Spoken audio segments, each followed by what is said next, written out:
Hoje, Dia dos Pais, né?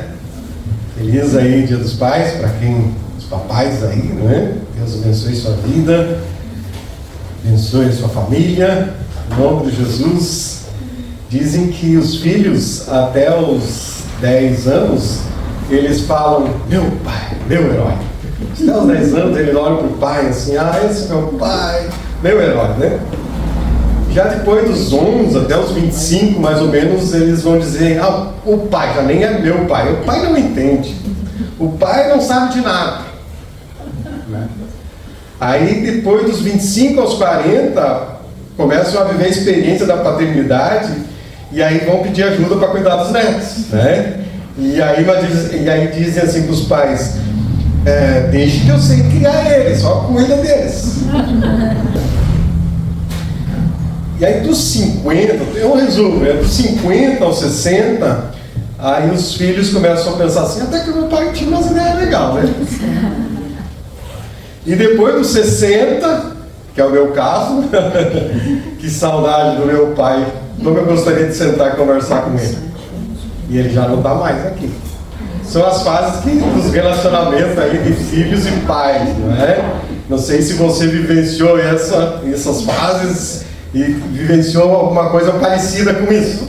Não é regra, né? Mas assim, dá pra gente ver como é que é esse relacionamento. Agora, você que é pai ou mãe, que conselho você daria a perceber que os teus dias aqui na Terra estão chegando ao final e você reúne os teus filhos e vai dizer as tuas palavras, o conselho para eles, né? Você vai partir deste mundo, eles vão ficar. Que conselho você daria no final da tua vida? Acredito que o maior conselho foi dado em vida com o nosso exemplo, né? Eu espero que tenha sido isso. Um exemplo de vida que nós transmitimos, exemplo sem palavras, como nós lidamos, como nós vivemos, nosso relacionamento com Deus. Mas, num momento específico, quais seriam as tuas últimas palavras, né? Se você, pai ou mãe, tivesse esse momento assim. Então, isso que eu quero refletir com vocês hoje é algo que Davi fez em relação aos seus filhos, e especificamente a Salomão, quando Davi reúne os líderes, né, o povo ali, sua família, e vai transmitir uma palavra mais específica para seu filho Salomão.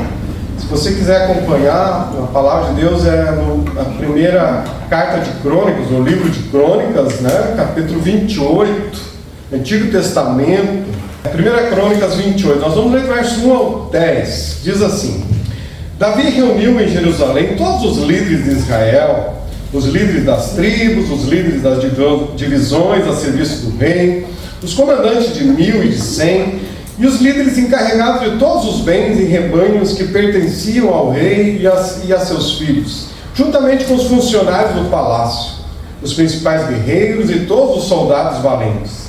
O rei Davi se pôs de pé e disse: escutem-me, meus irmãos e meu povo. Eu tinha no coração o propósito de construir um templo para nele colocar a arca da aliança do Senhor, o estrado dos pés de nosso Deus. Fiz planos para construí-lo, mas Deus me disse: você não construirá um templo em honra do meu nome, pois você é um guerreiro e matou muita gente.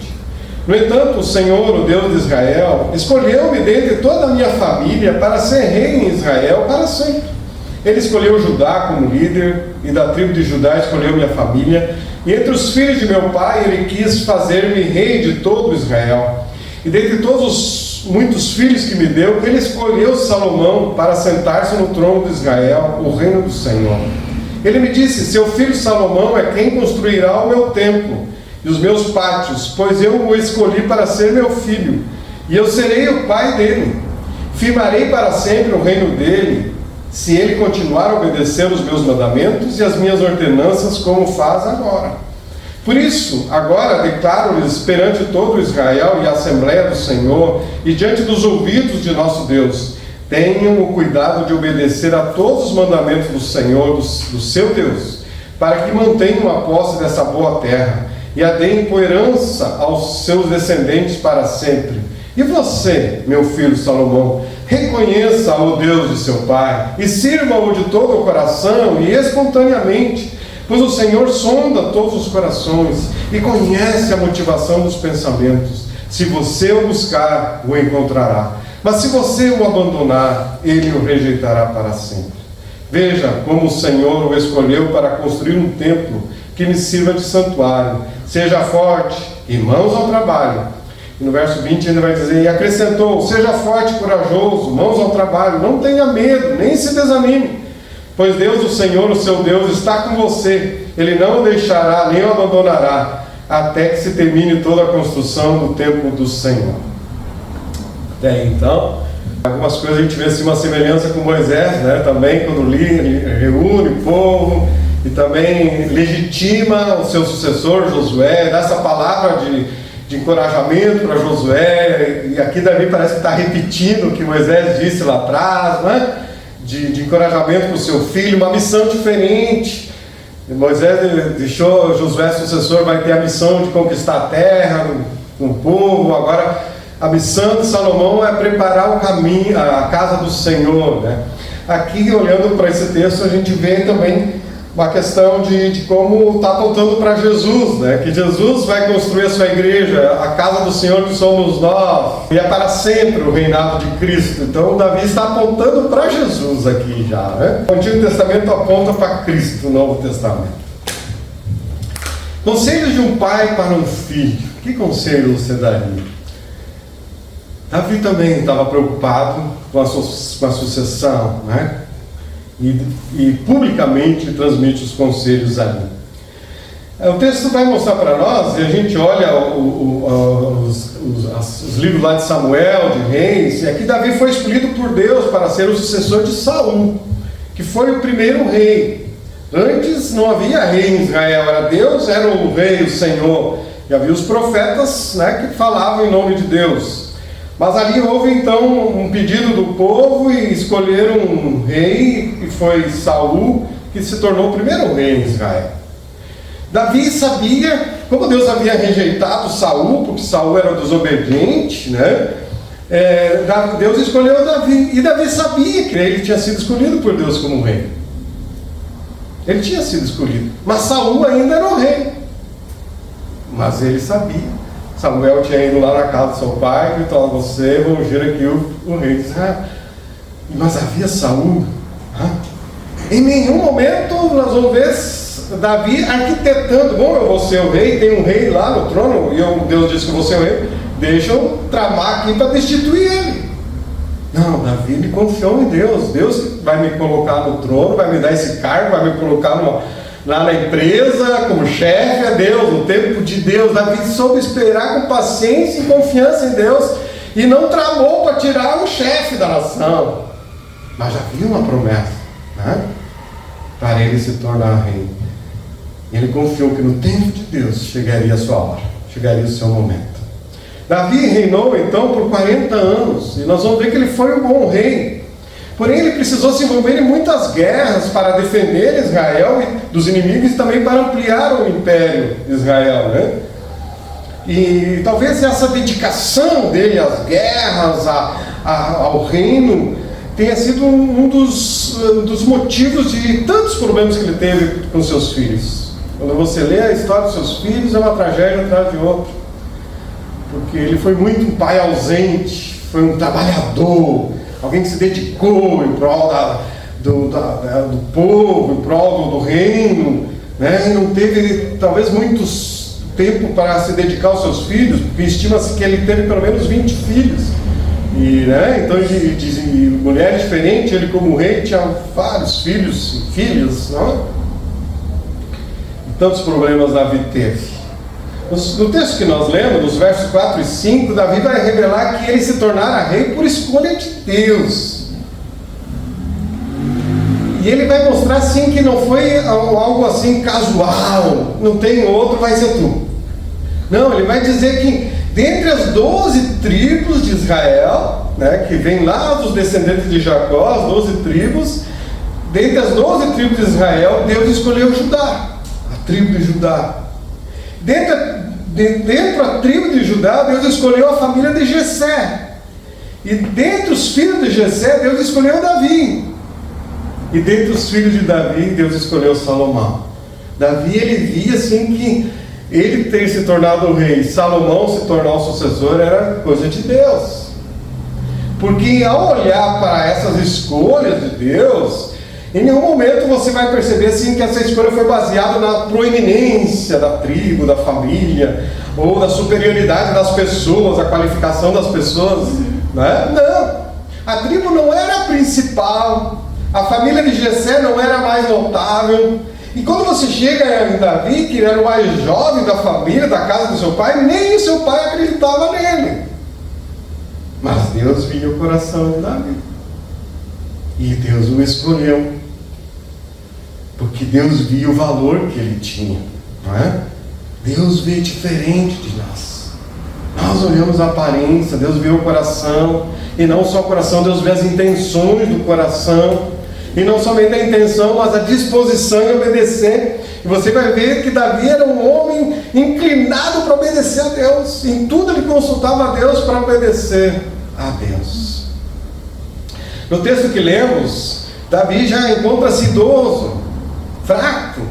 E ele, lá no livro de Reis, vai dizer que ele estava acamado de cama, e sentia muito frio, usava cobertas. E agora, num momento solene, ele está, em vez de ele ficar deitado ou sentado, diz que ele se levanta diante do povo, num esforço final, usando as últimas energias para dizer: louvar a Deus, não quero ficar sentado, quero louvar a Deus aqui pela minha história de vida.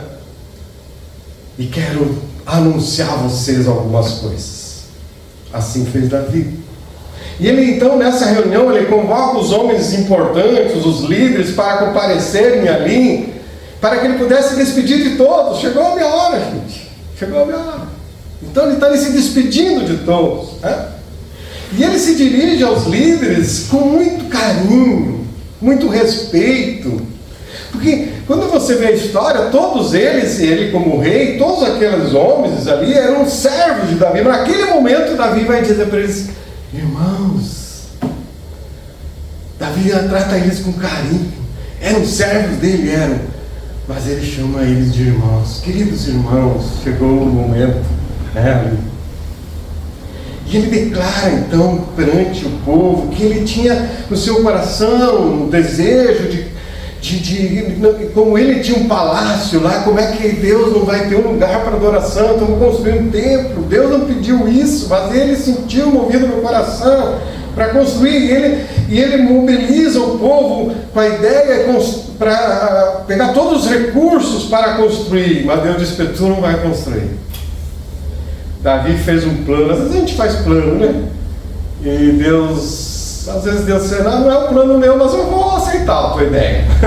Como se a nossa ideia fosse, né? Deus, tá bom, né? E Deus então vai escolher Salomão, e Salomão vai ter essa missão de construir o templo. Salomão, um jovem, ainda recebendo essa missão, e diante de Deus, diante daquelas pessoas, então agora ali diante de todos, Davi vai dar um conselho, e eu repito o verso 9: tu, meu filho Salomão, conheça o Deus do teu pai, e serve-o com um coração perfeito, com uma alma voluntária, porque esquadrinha o Senhor todos os corações, e entende todas as imaginações dos pensamentos. Se o buscares, será achado de ti. Se o deixares, rejeitará para sempre. Veja, Deus não rejeita a pessoa que o rejeita, né? Mas o primeiro conselho que Davi vai dar ao seu filho Salomão, né? E eu acredito assim que esses conselhos que Davi está dando ali na presença de Deus foram baseados na sua própria experiência de vida, mas também como inspiração de Deus, conselho valioso, conselho do alto que vem de Deus para Salomão. E o primeiro conselho diz: conheça o Deus de teu pai. Conheça o Deus de teu pai. Davi foi conhecido e ficou conhecido, até no livro de Atos vai dizer que era um homem segundo o coração de Deus. Nós que já estudaram a história da vida de Davi lembram disso, né? Ele foi um homem de oração. Quando lê os salmos escritos por eles, você vai ver ele derramando o seu coração na presença de Deus, reconhecendo os seus pecados, um homem de oração, mas principalmente ele era um homem de adoração. Ele adorava a Deus, já desde a sua juventude, lá com a sua harpa, sendo pastor de ovelhas lá no monte. Ele era um homem de adoração, um rapaz de adoração, um guri de adoração. Pegava lá o seu violão, né? E adorava a Deus, sem ninguém para ouvir ele, para aplaudir, mas Deus está. E as ovelhas que iam aproveitar para dormir, né? Porque o louvor era muito bom, né? Brincadeira. Mas como um louvor que era sair do coração dele, um homem que adorava a Deus, a adoração fazia parte da sua vida. Um homem cheio de temor também, que procurava obedecer a Deus a tudo. Ele não só orava, ele não só adorava, mas ele obedecia a Deus. Um homem obediente. Salomão, seu filho, e assim os outros filhos, mas Salomão conhecia as histórias de fé de seu pai. Ele conhecia. E Davi, quando ele era jovem, ele lutou contra um gigante, o derrotou, e Salomão sabia disso. Esse meu pai aqui, ele era um guri, um rapaz ruivo, e ele derrotou o gigante com uma pedra. Os homens valentes não quiseram enfrentar aquele soldado gigante, mas meu pai enfrentou o gigante. Salomão sabia das histórias de fé de seu pai. Na verdade, quem tinha dado a vitória a Davi foi o próprio Deus contra o gigante, né? O próprio Davi disse para Golias: tu vens a mim com espada e com lança e com escudo, porém eu venho a ti em nome do Senhor dos Exércitos. Amém? Glória a Deus. É assim, por isso que a gente vai em qualquer situação, em qualquer questão, nós vamos em nome de Jesus. Os nossos inimigos são derrotados em nome de Jesus, porque nós não temos poder em nós, é por causa de Jesus em nós. Salomão conhecia as histórias de um pai vitorioso, que ele podia contar depois para os netos, né? Podia contar de como seu pai foi vitorioso nas batalhas, um homem que venceu, que acumulou riqueza. Olha só que espetáculo. Por outro lado, Salomão era filho de Davi com Batseba, né? Salomão sabia que seu pai, rei, era casado, mas quando conheceu essa mulher, Davi adulterou. E desse adultério, a Batseba, ela engravidou, e quando teve o filho adoeceu e faleceu. E o texto da Bíblia vai dizer que Davi então tomou Batseba como esposa, então, para ser uma das suas esposas, e ela engravidou, e então nasceu Salomão. Salomão podia ter ficado traumatizado. Meus pais adulteraram. Quem sou eu? Meu pai foi um assassino, matou o marido da minha mãe antes.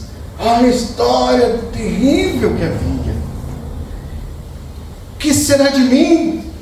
Salomão não ficou traumatizado para a história terrível de onde vinha, a sua origem ali. Porque ele reconhecia que a sua vida era de Deus.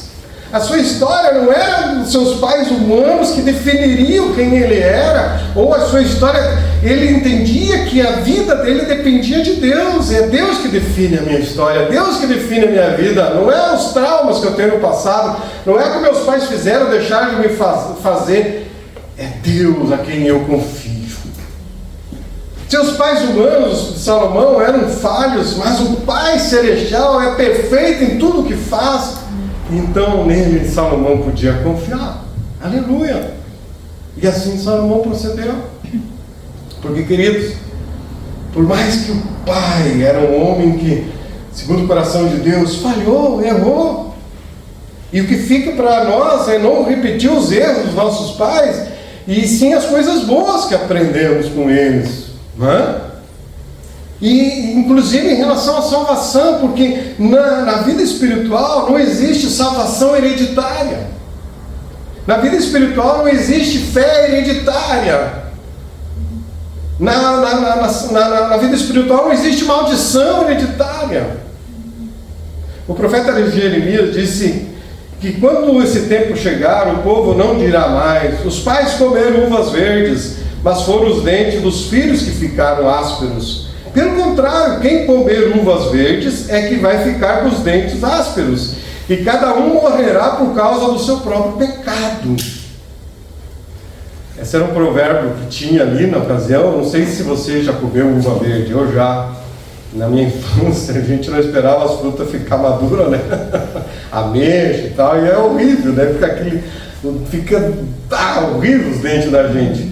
Então o pai comeu e o dente do filho vai ficar, não tem como. Deus disse, não acontece assim. Cada um é culpado do seu próprio pecado. Jeremias 31 é o texto que eu li. Não existe maldição hereditária, mas é óbvio que as consequências das boas e más escolhas dos nossos pais, elas nos alcançam, as consequências, né? Ou as consequências das escolhas boas ou más do marido alcançam a esposa, alcançam os filhos. Mas perante Deus, cada um de nós será julgado pelas suas escolhas, não pelas dos outros. Há uma palavra do apóstolo Paulo muito preciosa para nós, de libertação, né? Onde mostra que quem crê em Jesus é liberto de qualquer maldição. Diz o apóstolo Paulo, Cristo, tornando-se maldição por nós, nos livrou da maldição imposta pela lei. Como dizem as Escrituras, maldito todo aquele que for pendurado numa cruz. Cristo fez isso para que a bênção que Deus prometeu a Abraão seja dada por meio de Cristo Jesus aos não-judeus, que somos nós, e para que todos nós recebamos, por meio da fé, o Espírito que Deus prometeu. Aleluia! Nós somos responsáveis perante Deus dos nossos atos. Tem as consequências dos nossos erros como pais e acertos que serão sobre os nossos filhos. Assim nós em relação aos nossos pais, né? Mas cada um de nós é responsável espiritualmente perante nosso Deus. Quando tu crê em Jesus como Salvador e Senhor, toda nota promissória de dívida espiritual, ela é pagada, ela é rasgada, é perdoada, toda dívida. Porque você agora crê em Jesus, e você não tem como pagar diante de Deus por os teus pecados, por aquilo que tu fez, mas Cristo pagou a nossa dívida. Tu se torna um filho amado, um filho perdoado, um filho abençoado. Aleluia! Não por causa nossa, mas por causa de Deus, o que Deus faz por nós. Davi disse, conheça o Deus do teu pai. Davi falando, né? Jeová, conheça o Deus do teu pai. Não bastava Salomão saber quem Deus era, mas precisava conhecer a Deus pessoalmente. O verso 9, na parte final do nosso texto, diz, se o buscares, será achado de ti, porém, se o deixares, rejeitar-te-á para sempre. Um pai preocupado com o seu filho, explica e diz, em outras palavras, Davi está dizendo, eu busquei a Deus desde a minha juventude, Salomão, e eu o encontrei, e eu o servi, e eu o obedeci, e agora é a tua vez de continuar. Vamos dizer, esse legado espiritual de busca a Deus, de temor a Deus, porque Deus é um Deus pessoal e Salomão é que tem que buscá-lo. Não tem intermediário, é nós com o nosso Deus, porque cada um de nós é responsável pela sua fé. Eu já tenho dito aqui, nós nos encorajamos uns aos outros a termos fé, não é? Nós nos encorajamos, nós procuramos ser exemplos uns para os outros, de temor a Deus, de buscar a Deus, né? Nós oramos uns pelos outros, para que a Eva até aqui orou, né? E nós oramos para que a nossa fé seja uma fé firme, oramos uns pelos outros, que não desanime na fé, pedindo a Deus que tenha misericórdia uns dos outros, né? Mas no final a decisão é pessoal, é você que tem que dizer, eu tenho fé em Jesus e eu vou cuidar dessa fé. E a coisa mais preciosa que eu tenho na minha vida, a minha fé em Jesus, é ela que vai me manter de pé nos momentos difíceis. É a minha fé em Cristo que me sustenta. Então você precisa cuidar da tua fé. E Salomão precisava disso.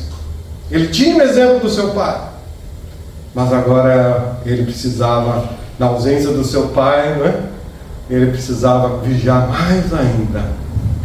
Eu sei, meus queridos, que todos nós, você e eu, nós somos tentados todos os dias a nos esquecermos de Deus, a darmos atenção a tantas coisas ao nosso redor, as mídias sociais e tantas coisas, a se envolver em tantos compromissos, tantas outras coisas, e cada vez menos para Deus.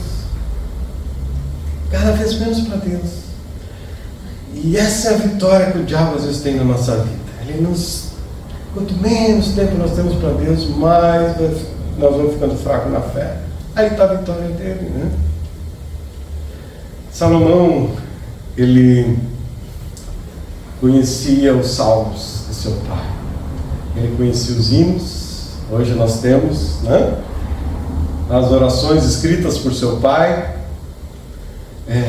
Talvez ele tenha ouvido seu pai orando na sua casa, orações que nós temos hoje impressas aqui, não é? Hinos que nós hoje cantamos aqui, mas talvez na casa ali Davi cantava com seus filhos, e hoje estão para nós aqui na palavra de Deus.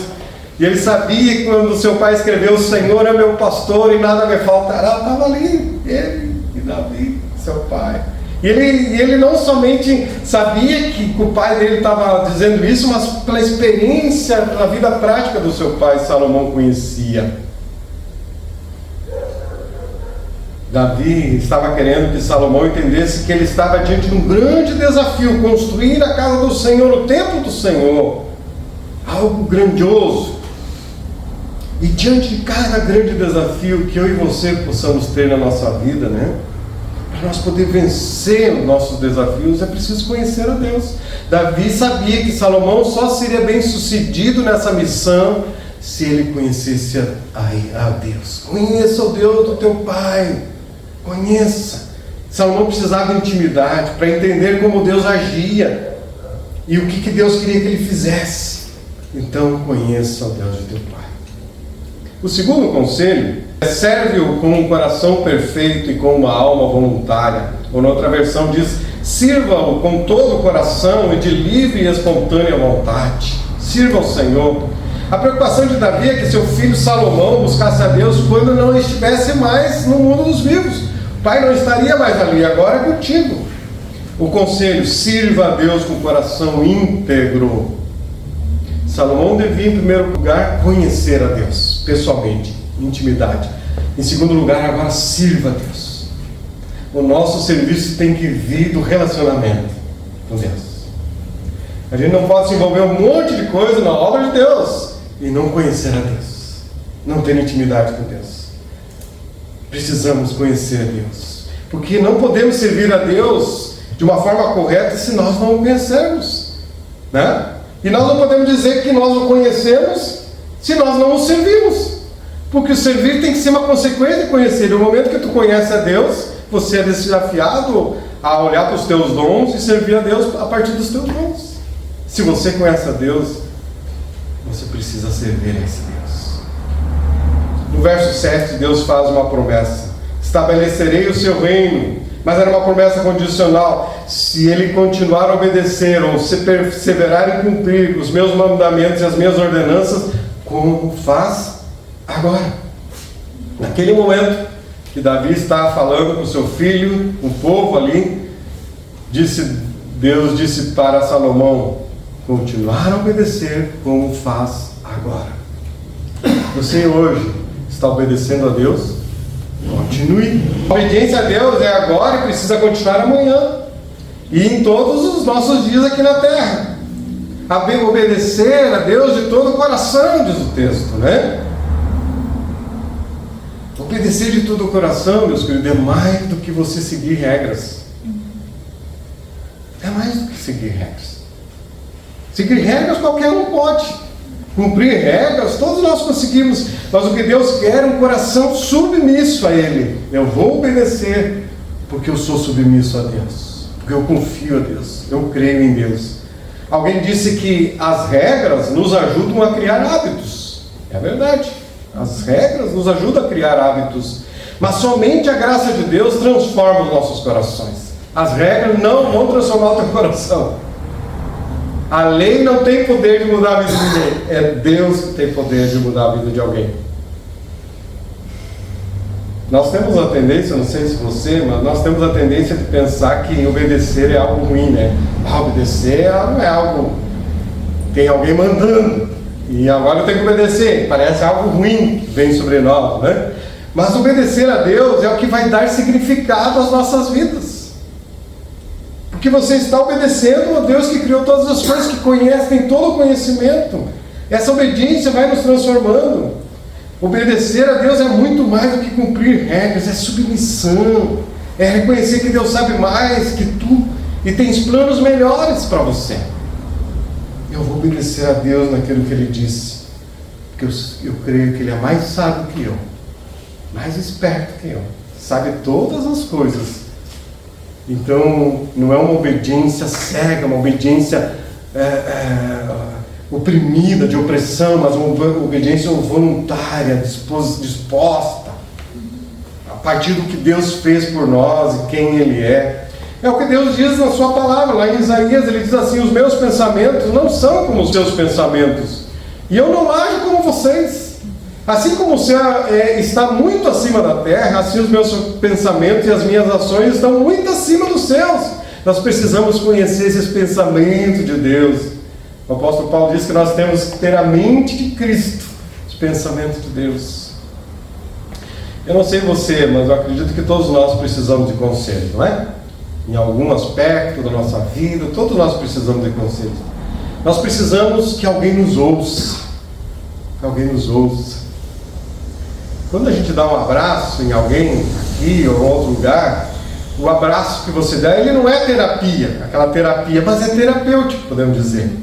Um abraço, tu não está fazendo terapia, mas é terapêutico. Alguém que te ouve, não é terapia, mas é terapêutico. Você poder abrir o coração para alguém, não é? Melhor ainda é quando você abre o coração e fala com alguém que você sabe que tem o temor de Deus e que vai dar um conselho mediante a palavra, e não uma palavra furada, tal, não. Alguém, eu vou falar com essa pessoa porque ela tem o temor de Deus. E eu estou assistindo uma série, eu sei que alguns de vocês já assistiram e alguns talvez vão assistir, mas eu estou assistindo uma série que é baseada nos evangelhos de Jesus, né? E a série retrata os apóstolos como eles eram, né? Homens com suas histórias de vida, seus erros e acertos, aprendizes das verdades espirituais. Eles eram muito ignorantes das verdades de Deus, muito ignorantes. Quantas vezes a gente é, né? Então ele retrata isso. Mas uma das coisas que me tocaram foi que eles tinham problemas comuns, iguais aos meus.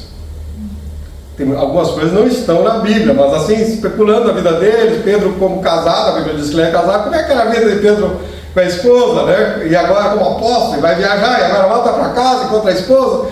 Então fazem essa especulação muito interessante, né? Mas eles tinham problemas iguais aos nossos, dúvidas, eles tinham decisões a serem tomadas, e muitas vezes eles iam até Jesus. Eu vou lá falar com Jesus, ver o que ele acha sobre isso. E algumas vezes eles nem iam. Jesus que ia aí, Jesus sabia das coisas, né? Sabia de tudo, né? E Jesus ia lá e instigava eles a abrir o coração. O que está te incomodando? Por que tu está com essa cara fechada? E Jesus ia lá e instigava eles, e então eles falavam, né? Às vezes eles tinham receio, mas se eu for falar de Jesus, Jesus vai me dar um sermão, então eu acho que mas havia essa possibilidade deles irem falar e verbalizar para Jesus e ouvir alguns conselhos de Jesus ali diretos da boca de Jesus. Às vezes Jesus não dizia o que eles tinham que fazer, não dava um conselho assim, vai e faça isso, né? Mas Jesus orientava eles a examinar a situação. Examina a situação, pensa bem o que está acontecendo, pensa bem, vai lá, procura olhar diferente a situação. Por exemplo, sobre o perdão. Eu tenho que perdoar. Aí Jesus vai dizer, não, é 7 vezes 7. 70 vezes 7. É sempre. Dúvidas, olhar diferente sobre as perdas da vida, sobre o luto, como lidar com o luto. Eles iam direto a Jesus, falar com Jesus, aquilo que os inquietava. Aí eu olho aí na série assim, pensando assim, puxa, seria legal, né? Tem Jesus aqui, eu vou agora, vamos sentar aqui, Jesus. Mas isso espiritualmente acontece, está disponível para mim todos os dias, falar com Jesus. Está na sua palavra o conselho de Jesus sobre todas as inquietações de nossas vidas, está na palavra do Senhor, amém? Está ali, é igual, gente, que não tem a pessoa física de Jesus, que ficou só aquele período ali com eles, 3 anos, mais ou menos, que Jesus viveu com eles e que eles demoravam para aprender, né? Então, se tu és filho de Deus, os conselhos preciosos e perfeitos do teu Pai Celestial estão disponíveis em sua santa palavra. Estão disponíveis. A palavra de Deus, querido, eu fico assim impressionado que a palavra de Deus, algo assim que é um segredo, um mistério que acontece com a palavra de Deus, mas eu percebo assim, olhando para os Salmos e para a própria palavra, o Novo Testamento e experiência pessoal, a palavra de Deus ela é como uma chuva calma. Uma chuva mansa. Cada dia que tu recebe um pouquinho da palavra, aquela chuva que vem regar a terra seca, regar o teu coração. Aquela chuva calma que vai penetrando. Assim é a palavra de Deus. Tu lê ela um dia, um pouquinho da palavra, ela vem, cada gota da palavra que entra no teu coração, vai entrando no interior da tua vida, pouco a pouco, cada dia um pouquinho, vai entrando no teu coração.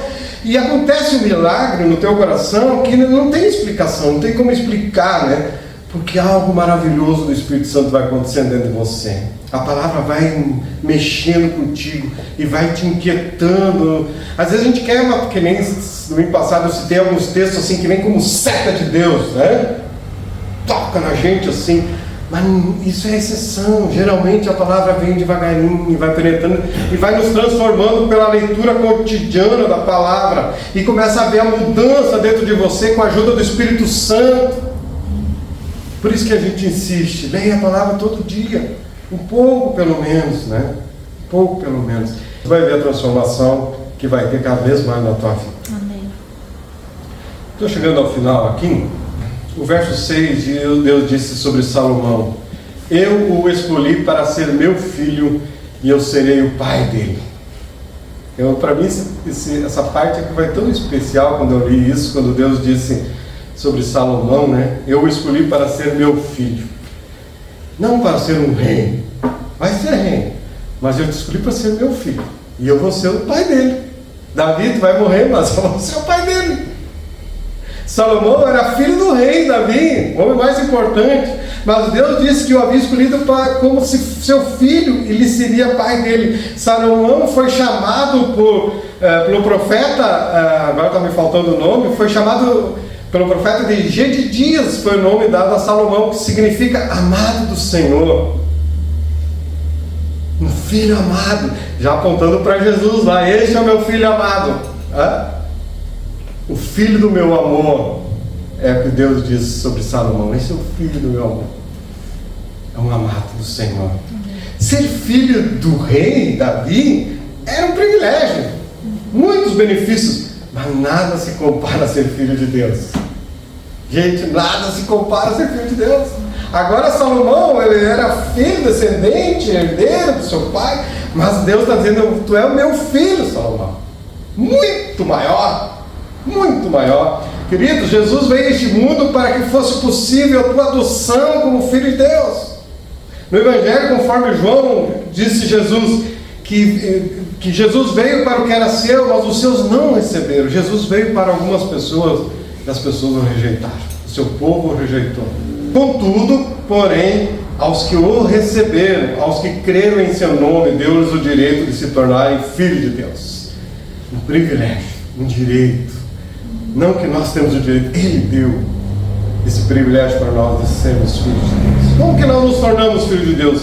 Pela fé em Jesus, crendo que Jesus é Deus, que se tornou um ser humano, que morreu numa cruz para tu fazer as pazes com Deus Pai, ser perdoado e receber a vida eterna.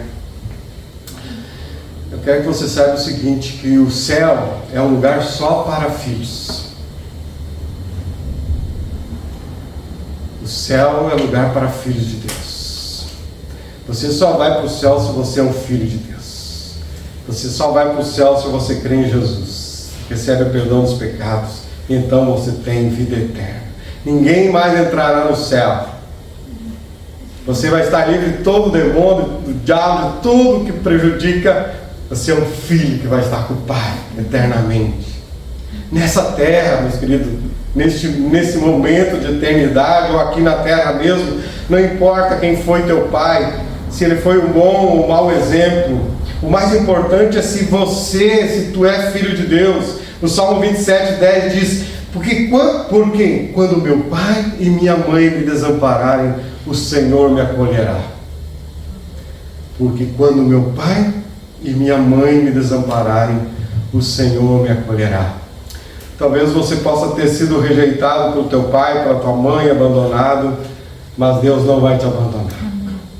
Ele te ama. Ele não vai te rejeitar, Ele te acolherá, mesmo que tu fosse rejeitado. E eu concluo dizendo que Salomão, ele escreveu 3 livros aqui na sequência da Bíblia: Provérbios, Eclesiastes e Cantares. E no final do livro de Eclesiastes ele escreveu: de tudo que foi dito, a conclusão é esta: tema a Deus e obedeça aos seus mandamentos, porque foi para isso que fomos criados. De certa forma ele está repetindo as palavras do seu pai lá, quando o pai deu o conselho, né?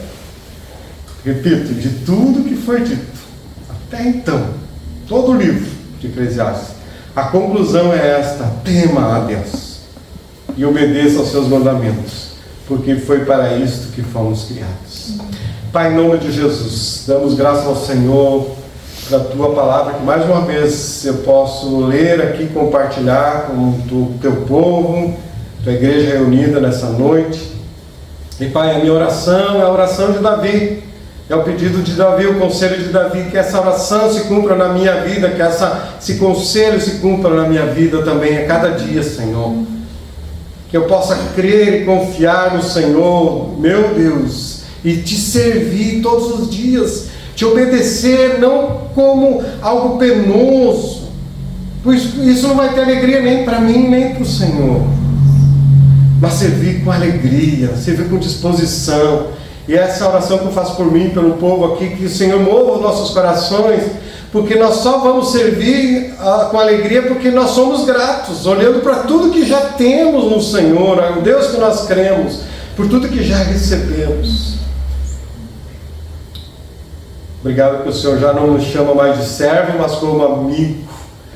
Como Davi chamou os seus servos lá, chamou de irmãos. Obrigado que aqui também não nos chamamos de irmãos, de amigos, e assim perante o Senhor. Obrigado, Senhor, porque nós nos tornamos filhos pela fé em Jesus Cristo, e mesmo que formos rejeitados por pessoas, sabemos que sempre seremos acolhidos por Ti, Pai.